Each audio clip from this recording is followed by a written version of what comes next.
Hello everyone, welcome to Integrated Rhythm, two swing dancing besties navigating the world of race and the Black experience in Afrocentric social dancing. We have a very special treat for you tonight. We have a holiday party, which is comprised of all the guests that we've had so far. That's LATASHA Barnes, Joey OTENG, Steffanie AK Schilling, as well as our Integrated Rhythm family. So that's not only Chisomo Selemani, the co-host, and I. We also have Michelle Stokes and Laurel Ryan, our incredible musical producers. We're really excited about this party. However, we are new to this, and so we made a few choices that in the future we will probably not make. So for instance, we went with Zoom audio for this, thinking it would be easier. However, Zoom audio quality is not the best. We did what we could to balance it out in the studio. However, there's only so much we could do. We think it'll be still pretty darn fun to listen to. Also, we have the video of this conversation on YouTube, so you can check it out there. We highly recommend that if you can, you watch the video or at least have it on in the background while you're going about your business listening to the podcast, because putting the faces to the names and seeing all of these wonderful people and how expressive they are, and just being present at the party, we think will give you a good feeling. So check it out on YouTube if you can. This is part 1, by the way. Part 2 is available already in your podcast queue or in the YouTube queue. We just wanted to put them in some digestible chunks. So without further ado, here is the Integrated Rhythm Holiday Party.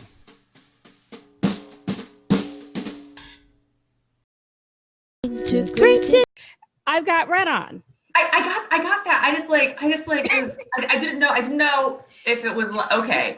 I didn't know if it was like that time I went to the movie theater to see a Marvel movie and my sister made me go see 12 Years a Slave. Like, those are two. Are we talking more slave talk, or are we talking more, more fun racial things? Like, it depends on.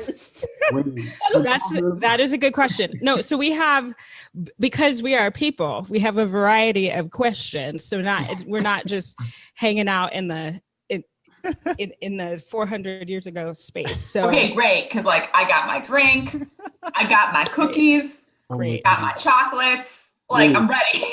You all know, Steffanie, you are me, I am you. We are so ready. You all heard about this Twitter holiday that's coming up on the 21st? Yes. The Negro Solstice. It's yes. This woman Oh my tweeted God. that. I'm just looking forward to knowing what my special powers will finally be. Exactly. Like, it's gonna get lit. Based off a thought, like if you're thinking about what kind of power you want, I'm thinking about it. So when the exactly comes through, manifesting your power. Manifesting your power. Oh my God. Absolutely. What if it was like powers that nobody wanted anyway? Like if I open my hand, a penny would appear, and then all I would be doing, Michelle, I would just keep opening my hand. Yeah, like what are you talking about? I don't care how I get $1 million. You want to give me money? We do that all the time anyway. Run me my coin. Like, there you go. There you go. Oh my God. So you got to cut us off. You're losing so much good stuff for your podcast here. I don't know if you noticed, but Bobby started recording. So I feel it's like podcasting rule number 1. As soon as people start talking and great stuff is happening, you should hit record. We're pros. What can I say? We got some good stuff here. So that sounds like as good an intro as any. All right, so LATASHA, you have about 10 or 15 seconds to introduce yourself and then tell us what's the most you've ever squatted.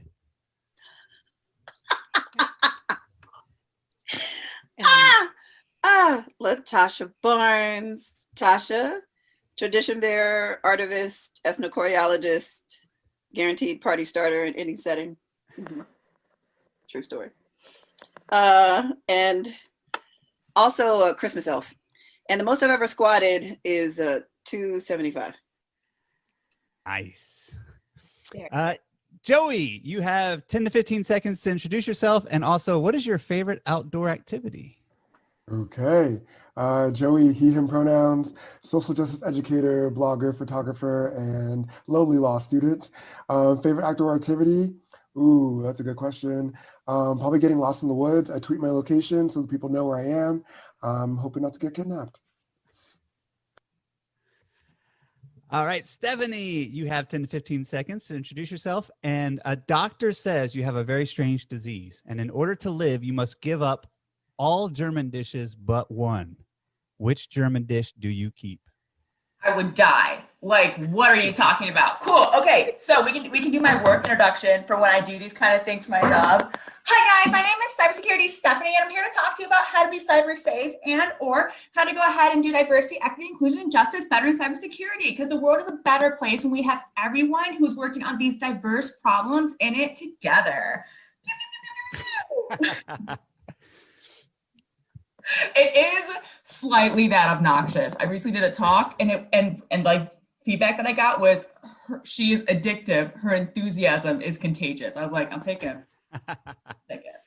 But you will be dead because of the disease. Really? You can't choose one German dish? What? Like, why would you? I don't. Sorry. Okay. My grandmother's potato soup, which is a labor of love, takes like a freaking weekend to make. Ooh, or rum top, but that's like just alcoholic fruit. I don't like. No, listen. I'll die. I'll just die. It's fine. Michelle. Hey. You have 10 to 15 seconds to introduce yourself. And what is your number one graphic design pet peeve? Okay, so my name is Michelle Stokes. I am from Los Angeles originally. I'm a graphic designer. I work with the city on certain projects. And my biggest graphic design pet peeve is when non-designers try to use you in proximity. So they're like, you should do this here. You should move that there. And what about this here? And it's like, I hate that. Like, I have the practice, the social skills. I got some of the psychology in there. Like, believe in me, because I'll believe in your product and I'll make sure it looks good. But don't come up in here being like, squash this, do that. It always isn't that bad. Michelle, one of my besties is a graphic designer, and we used to be in the same marketing department, and I would send her pictures of people flipping tables when people would be over her being like, well, I don't understand. Why don't you move this here? And it shouldn't take you that long. And I would send her things like, that's not how any of this works. Yeah, graphic designers are constantly flipping tables. They're constantly. All of us are always like, I can't think of a single thing that I've done in my life where the words, it can't take you that long, applies.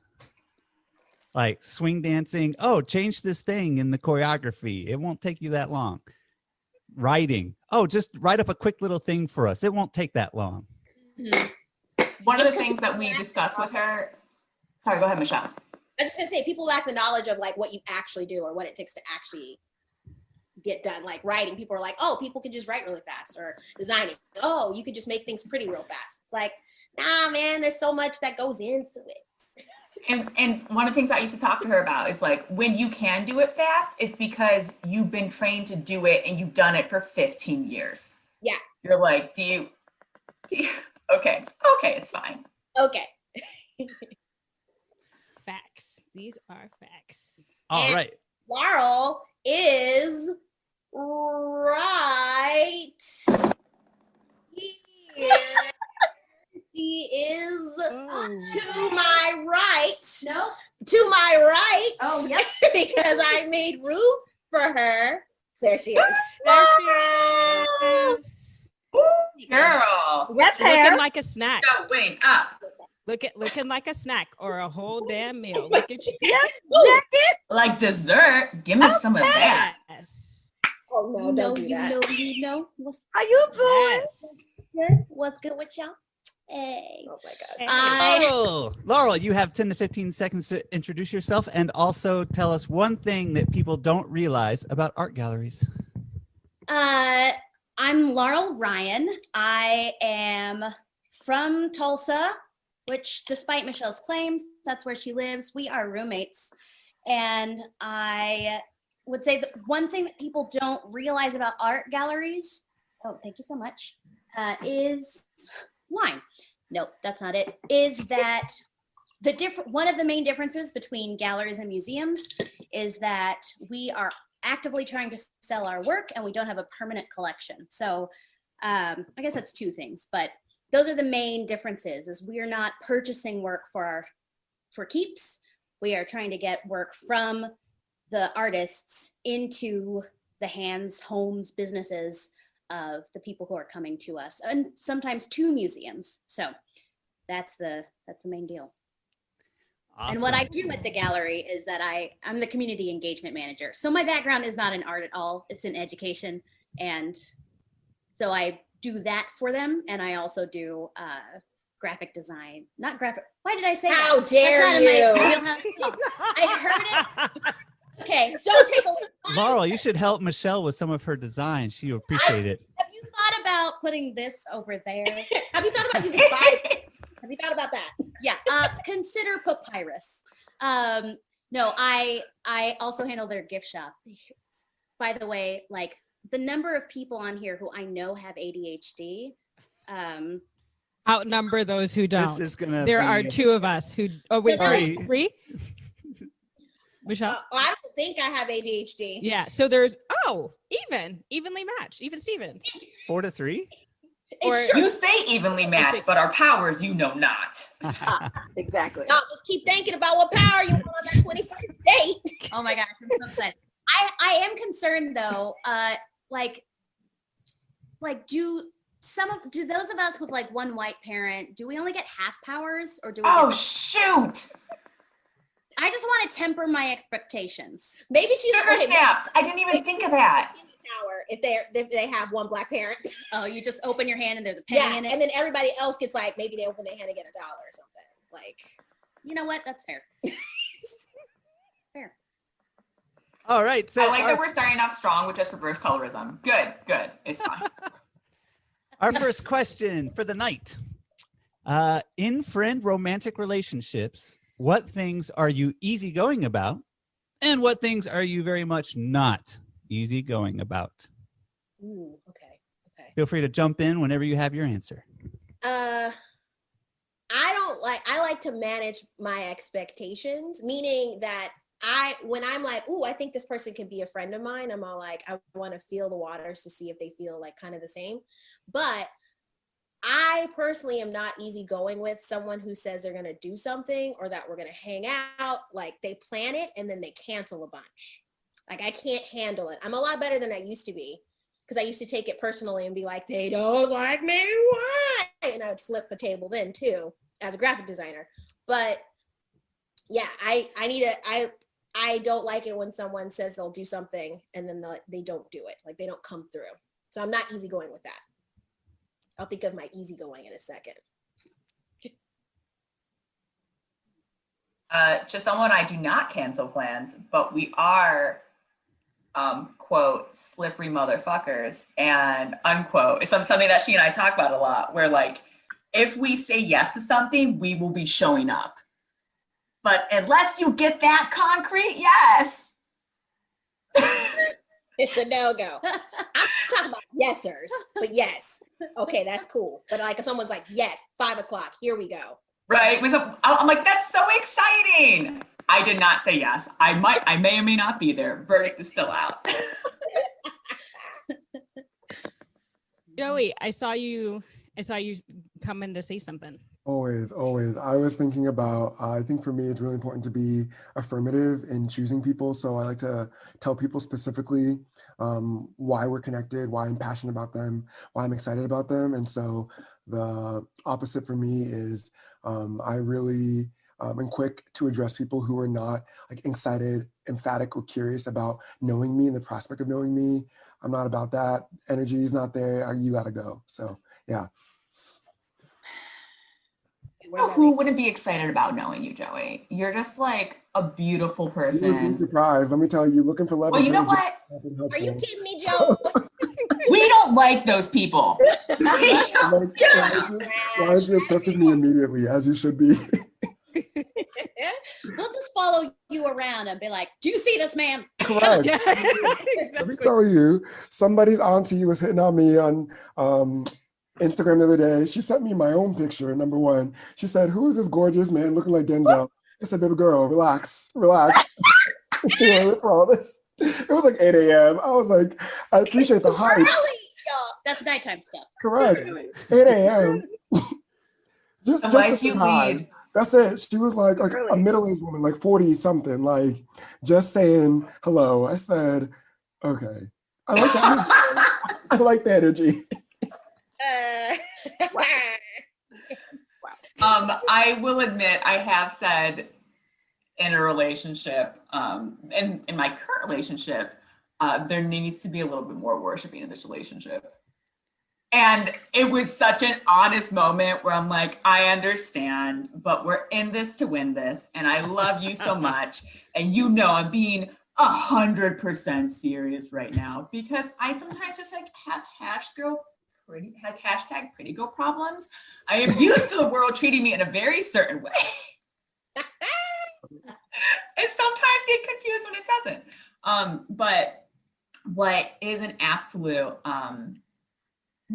is kindness. Like, I feel like that sounds so silly, but when I was younger, I used to think that kindness was such an overrated quality. And then I started to discern the difference between nice and kind. And just genuine kindness is just such a beautiful thing that I've realized that I have in my partner and across my friendships. And that I'm like, it's an absolute. If you're not a kind person that is loving, caring for those around you, then I don't want to be around you. That's beautiful. Mhm. What's a no-go is if you eat my sweets. I don't eat a lot of sweets. But when I want the sweets that I want them. I hid a bag of Twix behind someone's photo of their grandfather from World War II. They might have recently found them when we painted the room blue. And I was like, yeah, those are there for a reason because your bag was gone in like 3 days. Mine is still here 3 months later. So I grew up with an older sister, and I was, like a quickly growing adolescent boy. And so anything in the house would be eaten. And so my sister stockpiled, like she had it all over her room because she knew I would go through her room and look for the sweets there. And so she had like all these hiding places. And it has helped her to this day because she has a husband and 2 boys. And so I taught her, or I influenced that. I helped her learn her skills in the wild. You put fear in her heart. That's what you did. You put fear in her heart for her food. Like, she's scavenging. She's traumatic, but she's thriving. Oh my God. I would have to say, well, Bobby having seen me through several romantic and friend relationships, honesty is the thing for me, and not just in that performative honest way. Like, honesty is in the sense of acknowledgement. Like, you are waking up each day recognizing who you are, who you want to be, how you want that to exist in the world, and you're making a conscious choice that you would like me to be a part of that with you as a friend or romantic partner. And if that's not the fuck yes that you came to that day, and you're not communicating that to me before you dot that door, we have yeah. And then on the honesty part, not being able to handle the consequences of your actions. Oh my God, Tasha. I have 0 time. We need to talk. Chisomo, I feel like Chisomo has told me as Steffanie is that there are natural consequences. And if you don't want a consequence for something, then don't do that behavior. That's a good point. Yeah. And that holds true for me across the board. I think that is like my authentic thread that is woven through everything. And it's not just accountability for accountability's sake. It's just honesty. Like, just be honest with yourself. Even if you're in this position and you do these grandiose and amazing, wonderful things all the time, if today you feel like being a slob that doesn't brush your teeth, doesn't do your hair, and just wants to eat yogurt while you lay in bed and watch Christmas movies, then that's who you are. Yeah. Just be honest. But maybe don't take video calls when you do. Yeah. I don't want to see your yogurt face. Yeah. I'm kind of with you there. And I think that as I am learning more and more about like ADHD, that's the thing that a lot of people with ADHD really seek out is authenticity. because there's a natural like extra perceptiveness that most people with ADHD have, not everybody. And so like being able to sense when somebody is not entire, like just having that intuition that like you're being a little bit fake right now, is the force is strong with us. But I would say in most of I think I'm pretty forgiving of a lot of behaviors. Why are you looking at Michelle like that? Wait. She is forgiving of a lot of things. I will say one of those things that are not forgiving is like misogyny and or racism. So those are good. Like those are like hard no's. Yeah, that you'll like be like, oh yeah, you know, you're a woman. I hate everything. Tables flipped. 3. Yeah. Yes. No, I'm with you on that one, Laurel. Or the combination thereof of dating interracially and someone telling you that they understand what it's like to be Black when they're not. I am dating like a white guy who thinks that my hair is beautiful in either state. And it's so bizarre because a lot of people have a lot of comments on a lot of things that they should sometimes just keep to themselves. Correct. Yes. And this beautiful soul just means it. And I'm like, what? Like, I got teary-eyed. I was like, I'll say this. I've been having my hair in like a bunch of different styles for like the past month or two, like different, like braids, ponytail, extension, like all this stuff. And I will say the person I'm currently going out with, like, just call him your boyfriend, you weirdo. Fine, my boyfriend. I feel the same way as you, Stephanie. Like every time he like sees my different states of hair, my natural hair, short, long, whatever, he's just like, "Oh man, you look really nice today. I love the way you did your hair." So it's like, for some reason though, that security or insecurity within the way we view ourselves, just with our natural hair, the way our parents raised us to either view our hair as like a detriment or a value, and the way like, I don't know if you all have internalized it the way I had, like when I was younger, like that just means something. It seems so small, but it just means so much when everything seems to be built against it. And now the culture seems to be like embracing it a whole lot more. So, I mean, for our lovely listeners and those who don't know, there's actually legislation being passed in a couple years, in the last couple of years, to actually protect people of color to be able to wear their hair in their natural state, because it is used very often to discriminate against and to be told that you're not professional and to be punitive and to decrease your chances of promotion and things like that. So it's very interesting how mainstream white culture tells us that our hair is problematic and that we are problematic, and that the closer we are to whiteness, the more beautiful we are. I believe it's called the Crown Act.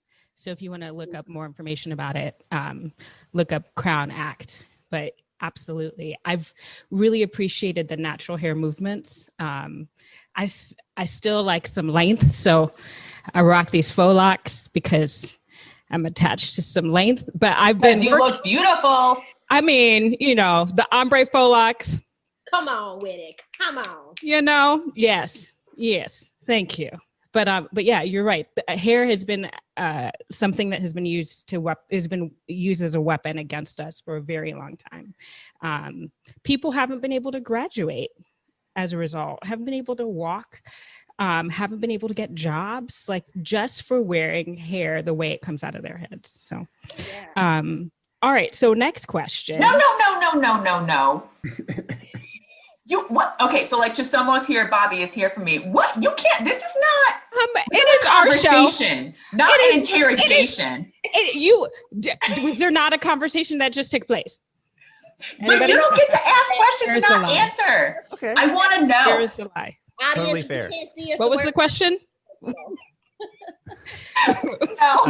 Okay, and let's see. In friend romantic relationships, what things are you easygoing about? What things are you not easygoing about? So I was actually thinking about this today, and I'm thinking I'm pretty easygoing about a lot of stuff, but I couldn't think of any specifics, which was suspicious to me. I was like, wait, am I one of those people that's like, I'm totally easygoing, and then I'm not easygoing about anything? And so I asked Jessica about it, and she agreed, yeah, you're easygoing. And I was like, but what are some specifics? And she was like, well, I don't want to tell you because the reason why you might be easygoing about them are because you haven't thought about them before. And I was like, this is very legit. I don't want to mess up our relationship just to answer a question. Fragile. But the thing that I am very much not easygoing about is I like a minimalistic space. Like I don't like a lot of stuff around. And I think part of that's about ADD. Like if my space is simple and easy, then my brain can focus on what I need it to focus. It won't be distracted by all the stuff around. And I learned this. So I learned this the hard way because one of the first girls that we lived with together, I started to realize it was driving me crazy. And so I would like clean off counters and leave them like mostly empty, this kind of thing. And then this person's reaction was, oh, great. Now I can put my stuff there. And I was like, oh, the bedroom was really cluttered. And I was like, I got to get some of this clutter out here. And so I like made this big space in the bedroom and they were like, oh, now I can put a dresser here. And that's when I was like, so I learned that the hard way, but that's my not easygoing thing. Chisomo. Thanks. Yeah. And Steffanie, I was giving her a hard time. I appreciate good looking out, bestie looking out for me. She knows I sometimes can be quiet and not say things. My thing is I'm similar to Bobby in that I'm pretty easygoing. Here is the rub. I am easygoing until I'm not. And so It's like a threat. people see the easy. Sorry? Well, what's That's a true story. It is very true. So I'm like, we cool. Sure, that's fine. It's fine. It's not fine. And so when I hit that point, then there are a number of different consequences that happen. But I'm tolerant of a lot actually. And I've actually been listening to Joey talk about like people who choose you fully and wholly. And I'm like, okay, maybe It's annoying. I'm well aware. I'm like, okay. But Joey, it's not. Chisomo and I, so I think that we're both can be very choosy about our friends. Like we get along with a lot of people, but our close friends, just because time and energy and resources you can't give to anyone. We became friends by talking on the side of a dance floor one day. And then, 10 minutes in, I went, "Are you Chisomo?" And she was like, "Are you Steffanie?" Because we had heard about each other. And I opened my arms for a hug and she gave me a hug. And we have been like this from that day forth. Like, it's just like when you're just like, yes, this is it. And I am in. The vibes in there. I know this sounds so silly. Like, and I used to not be this person, like vibes or I'm like, no, the vibe's got to be right. Like you could just tell. You could tell when something's off. You're like, ooh, no. Yeah. Like the way me and Laurel met was so serendipitous, or like just very. We don't talk. We're introverted people, right? So we would have never talked to each other in the same space. Like we just would have never happened. But for some reason, on this one night in this one setting, we were like, oh, no. See, what happened was I walked into a dance lesson. There was like an opening of a coffee shop, and some people had started giving like Lindy Hop lessons. This is actually how I got into Lindy Hop. Some friends were opening a coffee shop, and then I walked in late because I'd been working, and I saw my sister there, who is more introverted than both of us. Like, so introverted. And I saw her talking to this like small woman who I was like, my sister must know her, because they were just had this rapport that was like my sister was doing like silly like physical comedy that she only really does when she's comfortable around somebody. And so I just started talking to the both of them, and then as we were leaving, I was like, so how do you know Michelle? And she was like, oh, we just met. And we were like, how do we keep her? We're like, should we have her date our brother? And then dated her brother. And brother's fine. Did. What up? And then I told my brother. He is fine. I'm just saying. What I'm going to say about her brother, but he was fine. I mean, he still is fine. And I told him, I was like, I don't care what happens between the two of you. I'm keeping Michelle. And I did. Because I am a treasure. And I know this. You are a treasure. You are. Indeed, Michelle. But it was just this very, like this very weird thing where I was just like, okay, these people know each other, and therefore I'm comfortable enough because I see how comfortable my very introverted sister is. It's an ease. The vibes were right. I don't know. Like, you could just tell when someone's trying to be your friend, you're like, this ain't gonna happen. So sorry, but this is gonna happen today. I think you're great, but and I think it speaks to what Tasha was saying, like authenticity, being honest, being truthful. There's like this perception where you're like, this isn't gonna work because I could tell this person is not bringing it real. Yeah. I have had that thing though, where like I'll meet a person who is like awesome on paper, like they're great, they're authentic, they're like true to themselves, and they're really nice and stuff. It's just we just don't vibe, you know, like we don't have our conversations tend to just kind of fizzle out every time, just because like we don't have whatever that special thing is that keeps us talking to one another. Bobby, you don't have to call me out like that. Rude. I was gonna say, aside from Joey, and sorry Joey, just because I think we've all had like, I think I have like collision-based relationships with each of you. By that I mean like anytime we saw each other, it was like, I think the first time I met Steffanie, actually, I think we met in passing somewhere once and didn't get a chance to actually speak. And then everyone was talking to us about each other. And then Midsummer Night's Swing, from across the dance floors, Tasha! Oh my God! Who is that? That's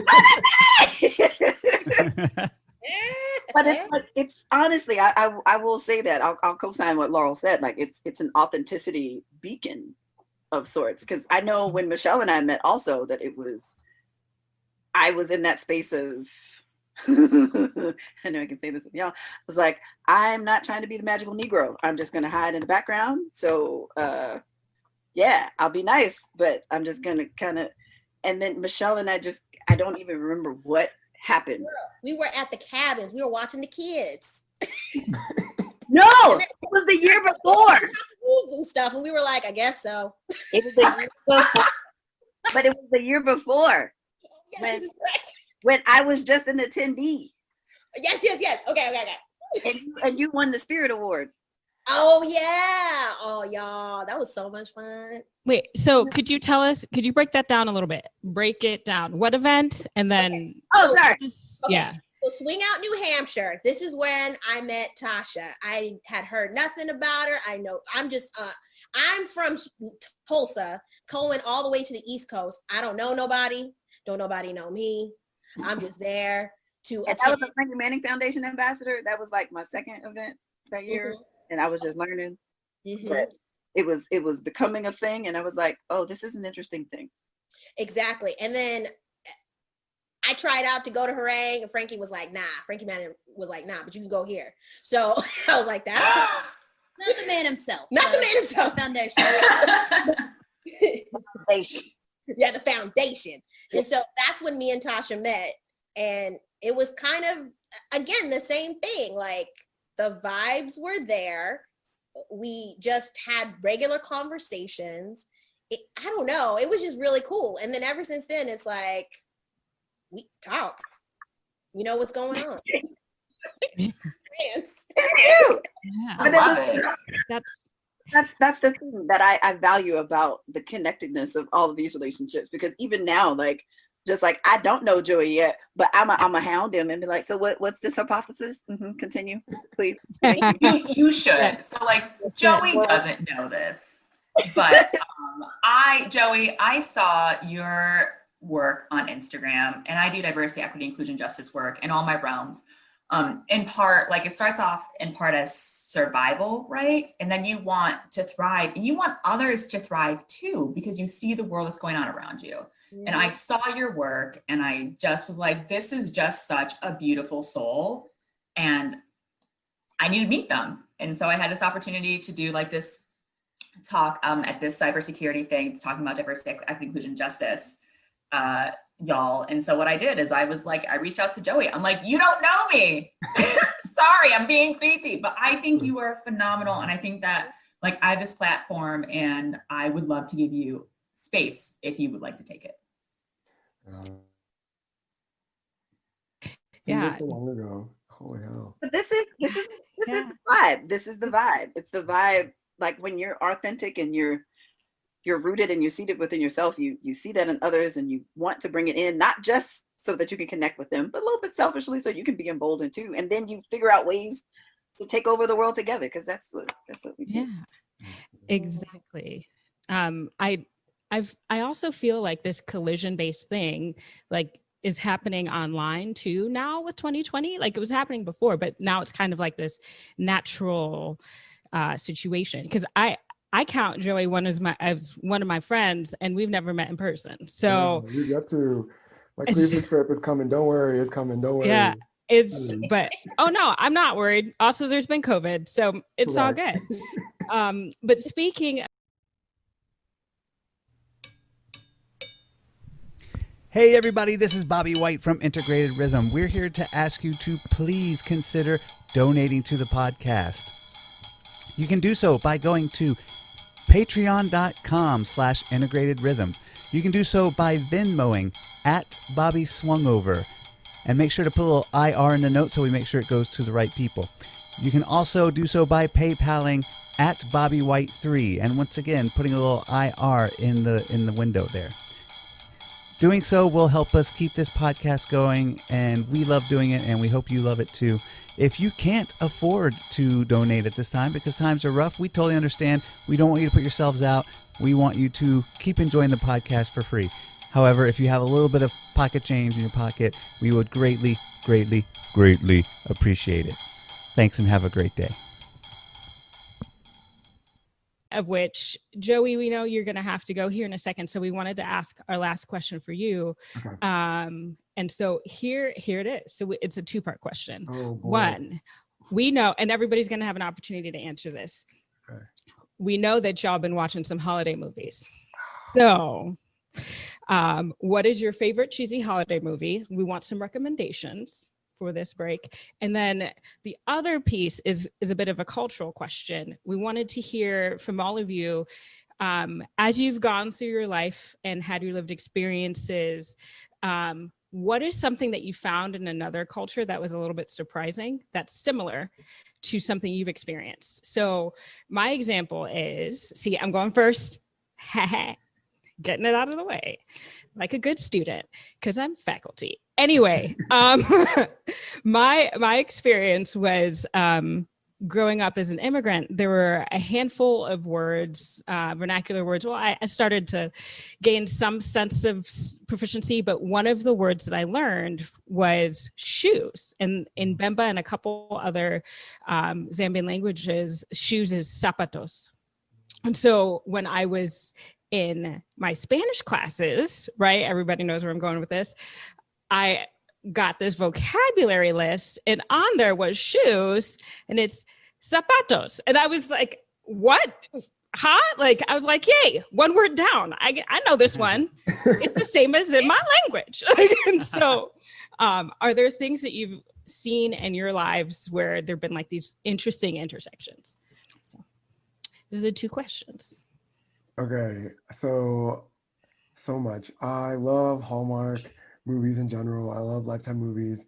So my mom passed away last year, and we used to watch them all together. So like whenever I like panic or I like need to calm down, I just watch holiday movies all the time, all year long. I have the Hallmark Movies Now subscription, $5 on Amazon Prime. My black ass. Let me just tell you that they're like, who is this man watching these? I don't care. Give me a generic D-list actor, white man, interchangeable. You better bump into them in the coffee store. You better fall in love with a chest kiss. You better leave your lawyer job in the big city. Go be a foster parent, no, step parent to this child. You know you love it. So I love them all. I don't care. But if there's certain people who are in them, I'm going to watch them, like Melissa Joan Hart. That's my girl. Sabrina the Teenage Witch. I had the biggest crush on her. I'm still there. And so anyway, I've been distraught to not watch all of them. And then I like Netflix's renditions. They're a little bit more risque. They'll do like a shirtless scene. I'm like, oh, hello. I mean, they have their sexuality here. I mean, then they'll use not just people of color as props. I like that they have full lines and plot lines. I'm into that. So, oh my gosh. Okay, I really liked Holiday. I like, and you know what I'll say? I'll say Dash and Lily. It was like a limited series, or maybe it's a first season produced by the Jonas Brothers, which is random. But it was like two teenagers falling in love in the city through a mystery. So I love the Hardy Boys. So it's kind of like them writing each other letters in a journal. I watched it all in one day. I was supposed to take an exam that day. Did I take the exam? I did not. However, the series was good. It made me believe in love again. I cried. It was really well done. The lead actress, like, she's Japanese American, which I was like, this is super cool. We love seeing biracial folks represented. They shared her culture. It was amazing. I highly recommend it. Yeah, that's what I'll say. Kelly Rowland did a Lifetime movie this year. It was good. Kelly can act. Like, I don't know. Calandria can act. Let me just tell you that. I love seeing Black love on TV, but I'm into that. What else will I say? I would think from other cultures, I've been really interested more and more about Judaism. I was a religion major in college. One of my good friends is Jewish. And so RBG passing, I think may their memory be a blessing.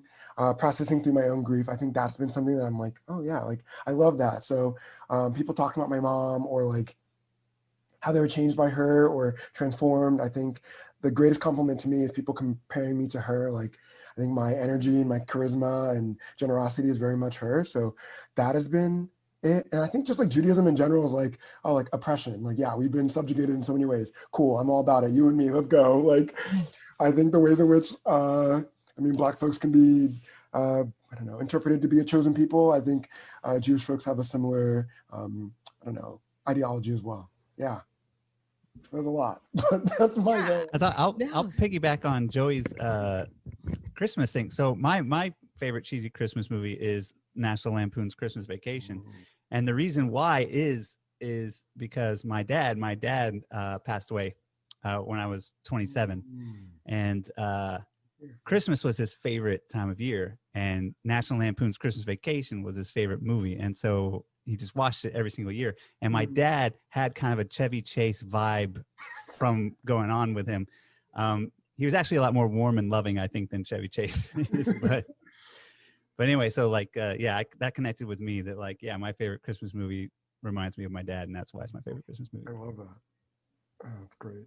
Joey, I just had a question for you. Have you seen the Hallmark movie where like the girl makes Christmas wreaths? Like she comes back from the city.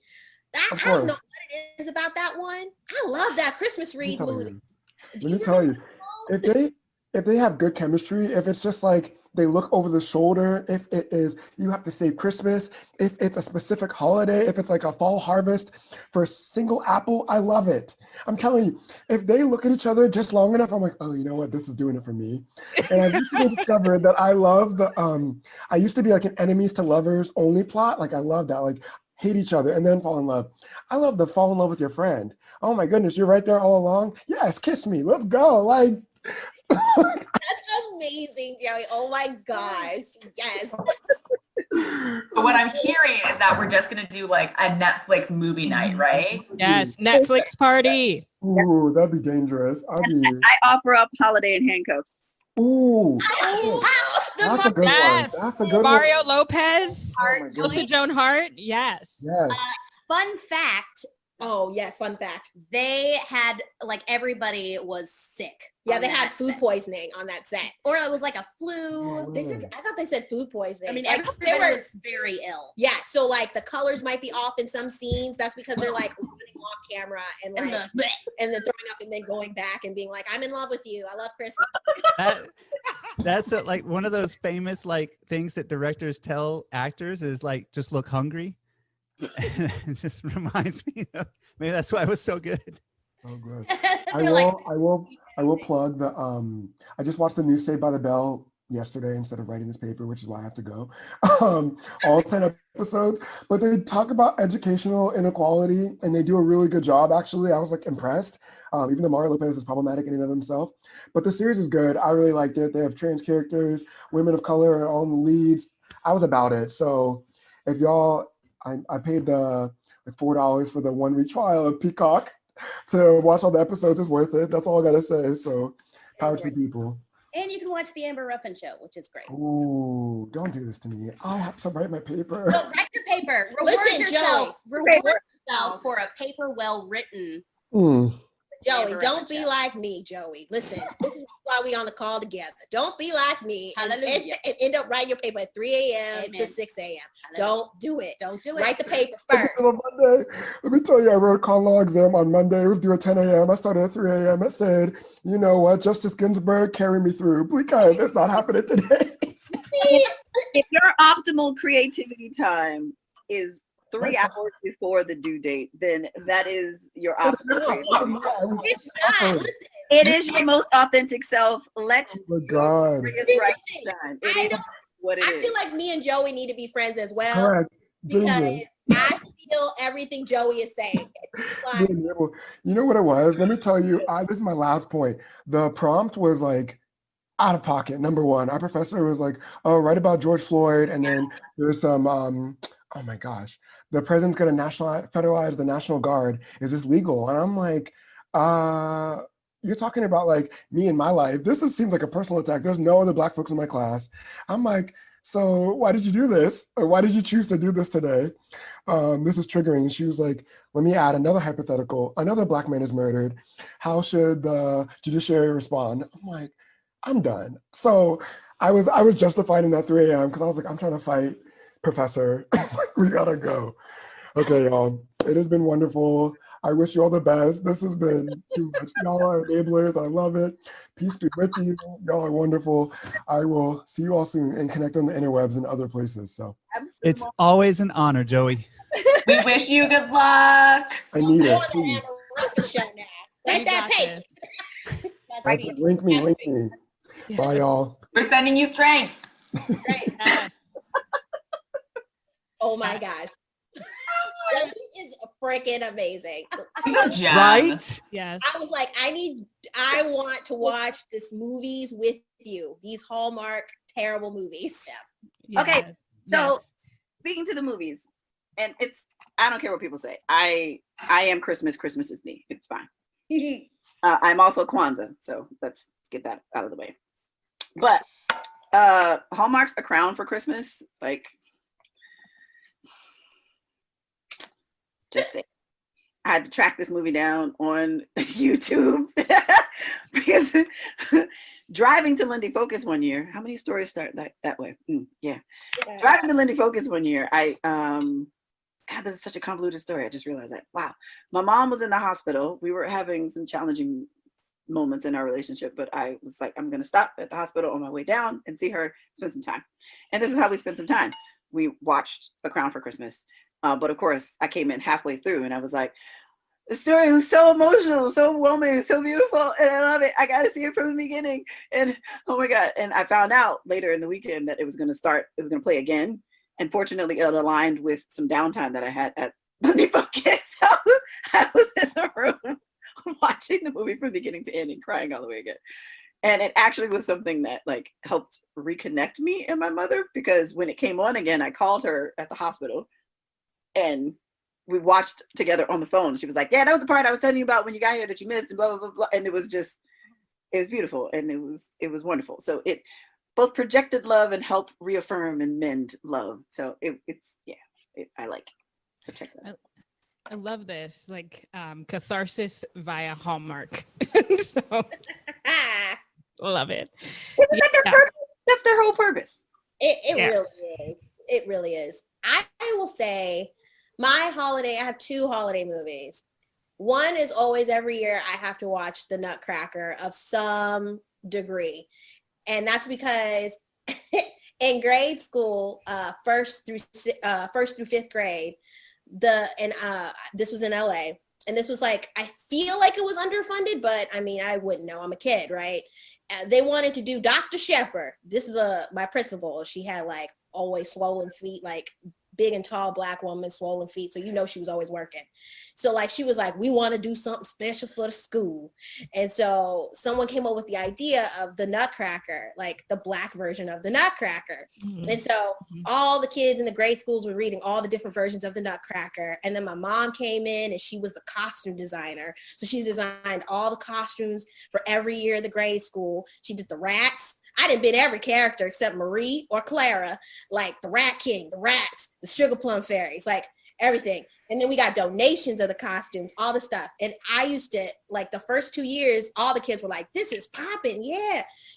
And then 3rd and 4th and 5th grade, all of us were like, we tired of the Nutcracker. We know how it ends. Dang. Like we were so tired of it. But then after I moved into 6th and 7th grade, I was like, I really miss this. I've been doing this for like so many years. So ever since then, I always have to watch a version of the Nutcracker. It just reminds me of my mom doing all the costumes, the chaotic kids running around. Like they don't want to put the tutus on.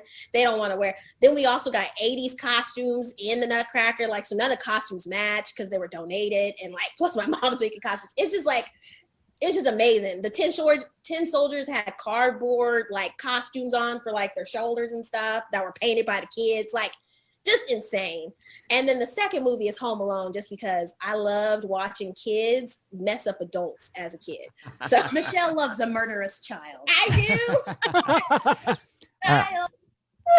On the Nutcracker. So one of the things I'm most thankful for is I got to spend the last few Christmases with Tasha and Annabelle Kiesau and Michael Kiesau and Jessica. We would go down to Lindy Focus, and on the way we would stop by their place and they would host us for Christmas, and it was lovely. I didn't grow up. I had occasionally seen the Nutcracker on TV when I was growing up, but no one in my house paid much attention to it. And then all of a sudden at the Kiesau's house last year, the Nutcracker comes on. And I don't know if you've ever seen like people watch really hardcore sports fans watch a football game that's like going either that's going like incredibly well.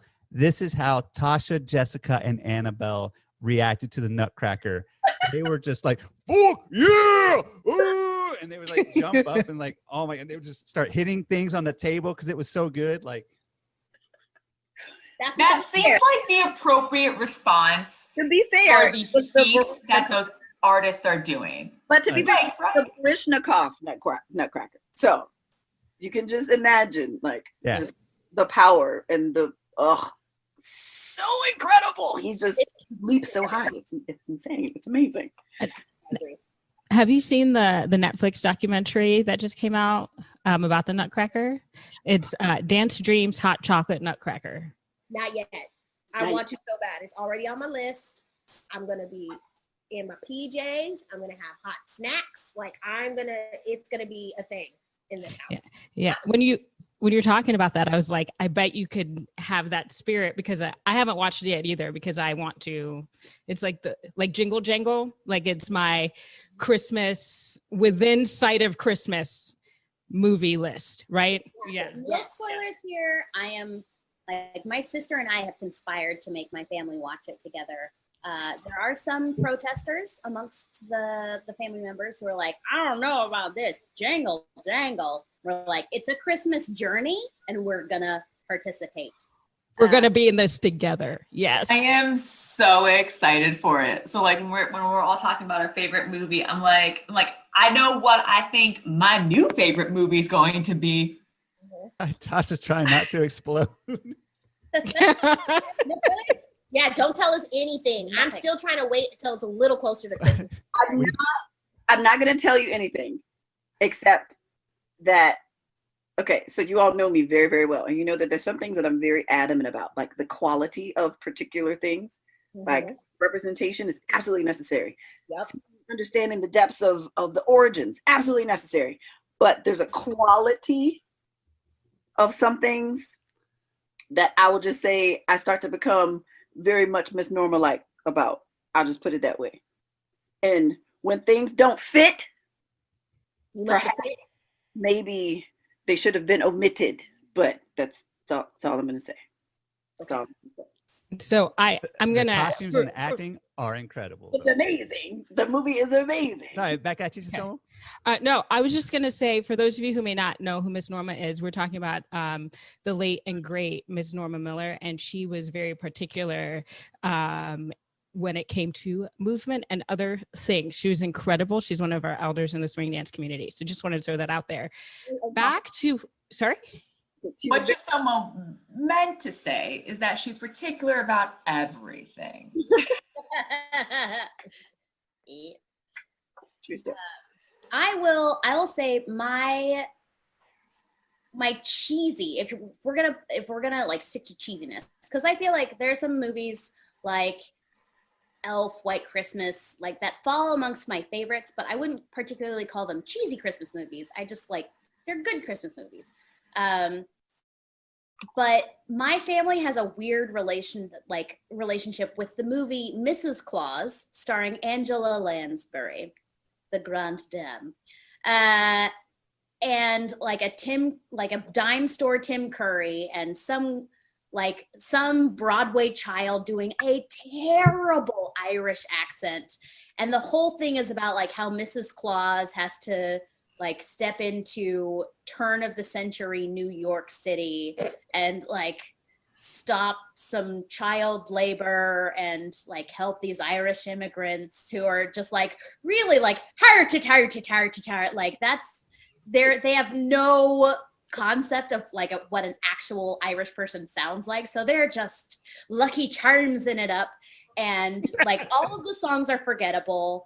But it was like just a movie that we had. And, you know, in the days of VHSs where like you watched what you could watch, and we'd like watch the Nutcracker over and over again. And so like, this was just a movie that we could put on, and it's very bad. I will say it's very bad, very dumb, but it's just like such warm memories in my heart of watching it with my siblings and being like, I don't think this is very good. Like before kids have any concept, like when you're just excited to watch a movie, like, ooh, what a special time for me. I get to sit in front of this TV. But like still being like, maybe this was a waste of our time. I don't know, but at least we got to watch something. So it's Mrs. Claus. I don't know where you would find it. I don't think it's on any streaming platform. They're like, we don't want this movie. Erase this from history.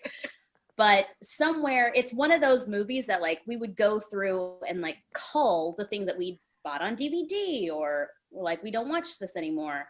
And somehow Mrs. Claus survived all of these these purges of our home media. I don't know who has it. Maybe my sister has it now, but like Mrs. Claus is a weirdly dumb Christmas movie that I just love.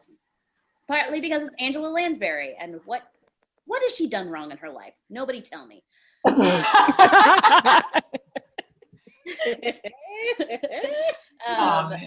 Make me think now though, like, so I shared like a super cheesy one that I would love people to watch. As far as like importance personally, I mean, for those who can't see, there is a very little tiny replica of the Charlie Brown Christmas tree on my shelf in my house. My great grandmother and I used to watch that every year. And even when she passed, actually, that was kind of like a very challenging moment because she passed on the 20th. And then come December 2nd, when it came on TV, I instinctively just picked up the phone to call her and was like, right. But it's a very happy memory. And like, I love that I shared that with her, and that my roommates were so thoughtful that they bought me that at Momo one year. It's really good. In addition to that, of course, everybody knows I love Elf, you know, height reasons and also joyfulness reasons. And it's, yeah, my other favorite, I think that people would really love, and it's partially because of my military background, but is a short series on Disney called Disney's Prep and Landing. Yes. I know people are like, Christmas and military? I don't understand, Tasha. Yeah. What is it? Operation Christmas Drop. So I feel like I have a pretty good handle on it. Oh my gosh. So close to Operation Christmas Drop, and oh my God, how cute was he? Like, what? Oh, girl, yes. That man had the longest face and no buns. I needed some buns on that man. He had some buns. You were looking at the wrong part of the jumpsuit. We'll So talk. wait, he had some buns, but I got the wrong angles. He had the wrong angle. His buns are very like two-dimensional. They're just Also, you got to take another look at him in Bad Boys for Life. Hidden buns. Anyway, Hot cross hidden buns. hidden buns. Hidden hot cross buns. Yes. If anybody takes anything away from this whole series, is that Michelle nobody. loves I need buns. Really? Because I'm like, my takeaway is that we're all thirsty. I'm like, are you listening to this? Listen, I don't think we don't. I don't know. I'm independent. I don't know. How to You can be independent and still be thirsty. These are not mutually exclusive worlds. Come on. Why are you giving my stuff away? But so in addition, like Disney's Prep and Landing is about a secret unit of elves that are responsible for preparing homes for Santa's arrival and their adventures in doing so. And it's amazing and it's hilarious. And it's not just like the storyline is nice and like the whole thing is just really nice and Christmas and heartfelt. It's the tiny little things that are within it that will have you literally dying on the floor laughing. And it's amazing. Like when they say rev up the engines, like when you it's you got this. You got this. You're awesome. You're awesome. it's a lot of sorry. It's a lot of It's a reindeer. Sorry. Well, since I already just like said the inside joke, I'll go ahead and explain it. They say rev the engines, and a little string comes down with an elf tied to it who says to the reindeer, "You got this. You got this. Go!" And they just start butting their heads together like they're football players. It's amazing. It's great. You know what I love the most about that bestie moment? You can tell you've watched this together. You can tell. So just like Laurel Michelle, you can tell Bobby and Tasha. Speaking of besties, Steph, what's your favorite holiday movie? They are also family related. So in my mother's house, there is still a copy of the first edition released on VHS of A Muppet Christmas Carol. Yes! And we watched it every year. It was part of, so like Thanksgiving, we would wake up, watch Thanksgiving Day Parade, have breakfast. We'd have a big breakfast that you kind of pick at until, like dinner gets done. And when we would put on A Muppet Christmas Carol and we all watched it. I remember I actually found it in college my first year, and I had a movie night. I had a movie night in my room. I'm like, I'm watching this, and some guy who was into me was making fun of me. He's like, you're gonna watch A Muppet Christmas Carol, and I was like, are you really making fun of my childhood memories? And then he shame-faced came in like halfway through the movie when everyone was sitting on the floor, and I was like, that's right, you respect the Muppets. I got a little bit aggressive inside when someone tried to diss them. I understand that. I absolutely do, Stephanie. Right? I was like, it was warranted. Claymation off is a prerequisite for friendships with me. And the Claymations. So we watched A Muppet Christmas Carol and the Claymations. I was feeling the Nutcracker talk because my grandmother every year would do something with the girls for Christmas. And she would take us to the theater because, Germans don't do that whole TH thing. It's not theater, it's theater. We would go to the theater and we would go watch the Nutcracker. And a couple years ago, when Disney came out with that new Nutcracker movie, I went to go see it, but also in part so I could see like Misty Copeland in it. And it was just like, my sister and I went, and it was beautiful. And I really like it. I'm probably going to boot it up any day now to watch it. Yeah. Here's a question. So I don't know if this counts as cheesy. Some people might think it's cheesy. Maybe that's why I'm throwing this out there. But my mom and I would always watch the Anne of Green Gables and Anne of Avonlea over Thanksgiving or over Christmas. And it has led to the fact that I have very strong feelings and love for Anne of Green Gables. We're talking about the Megan Follows, by the way, the only Anne of Green Gables, one might say. Not Anne with an E. Yeah, no, I mean, yeah. In all honesty, I didn't even watch it, but it's one of the reasons is because when you find something that is so perfectly done the first time and it just holds such a place over your heart, I think you don't even have to worry about watching something else if it already holds that place. I feel a similar way about the 1996 Pride and Prejudice with Colin Firth and I was Jennifer just about Ale. to say, I was just, Gabby, I was just about to hit up on that Pride and Prejudice. Yes. That's an hour movie.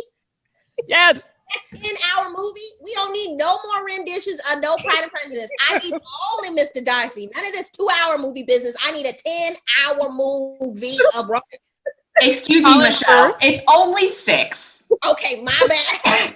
Also, this movie prompted my friends. Yeah. This movie prompted my friends and I to create the White Linen Shirt Club in high school, where it was just all the men that we found dreamy in white linen shirts. And it kicked off with Colin Firth as Mr. Darcy. Of course. Yes. Colin Firth is Mr. Darcy. He is. He just is Mr. Darcy. Okay, like, so I have love for the Matthew. Keira Knightley, Matthew, whatever his name Matthew is, because McFadden, whatever his name is. Yeah. that music is just like so that is one of my things that if I'm having a really rough day, I don't do sound in the background. ADHD, it freaks me out when there's like things moving on the screen and stuff. I can't. But like that movie, I would just put on and that music will float with me. Mhm. And there's a moment when after he's being all like towards Elizabeth, where he helps her in the carriage and he touches her hand and then he like just like shakes his hand or stretches it as he walks away. Like, I mean, oh my God. Yeah.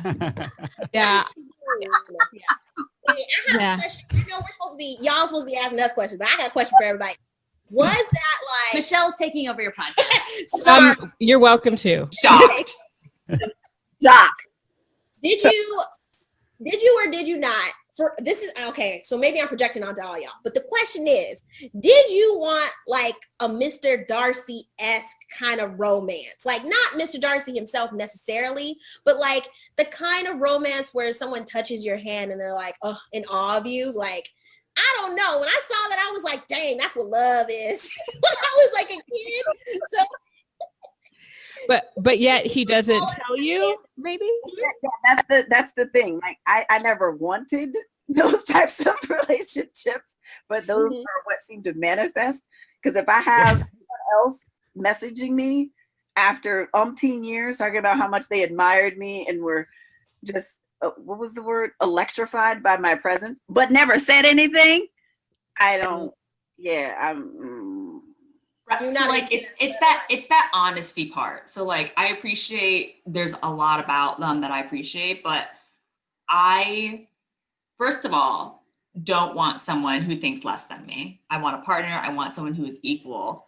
I also appreciate like as the movie goes along that he comes to appreciate her, but he doesn't put her up on a crazy pedestal because that's nice because it's really weird to be in that position because you're like I would prefer to have a partner. But like if you feel that way about me, fucking tell me. I think I understand emotions and anxieties and things are hard. And just someone when I talk about this, where I think it takes a lot of encouragement to be able to fall in love because that's a very vulnerable position and we need a lot of safety. But like, I also appreciate that person that takes that risk and says, hey, I really like you and I'm here for this if you are. So I think my response is much like Dion Cole's sister. I want a man with some shoes. I'd like a man who has a shirt. Right. So if you don't know the Dion Cole joke, he's like, my sister is so thirsty. She's like, I want a man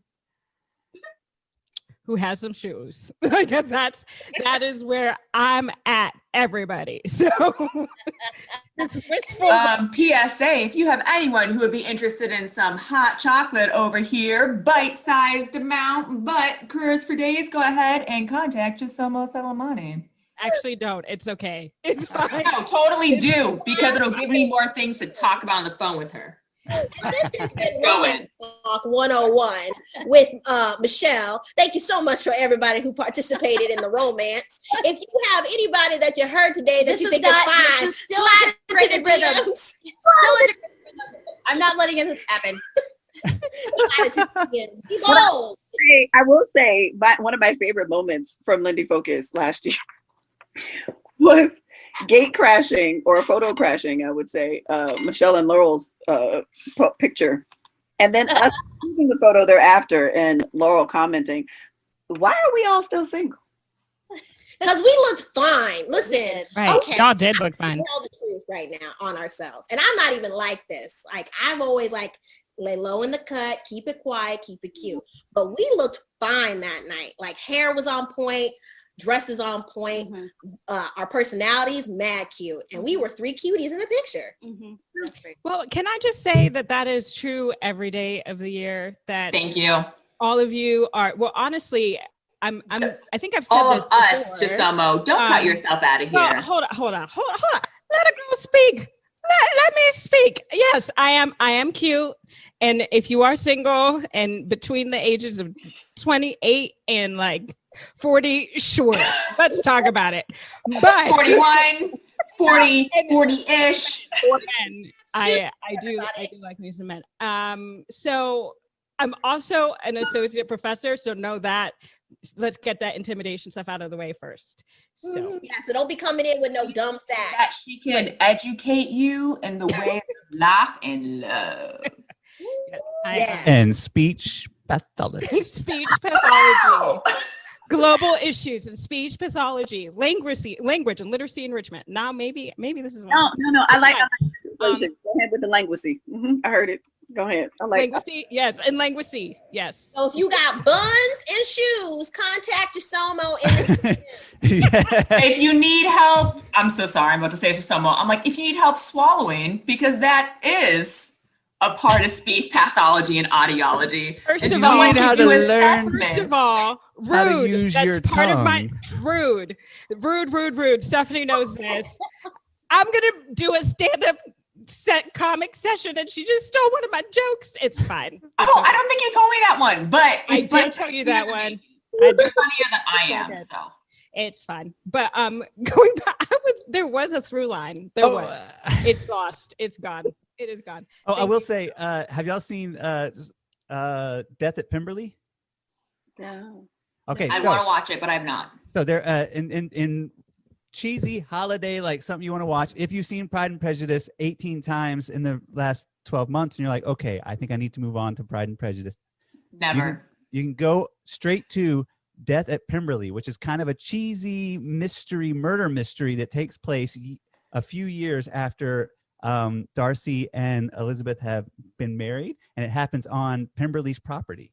And so it's like a murder mystery solving involving a lot of those characters, and it's pretty fun. I heard it's pretty good. I haven't watched it, but like It'll it's been do, on one of right? the, like, yeah. It's not written by Jane Austen, but it'll do.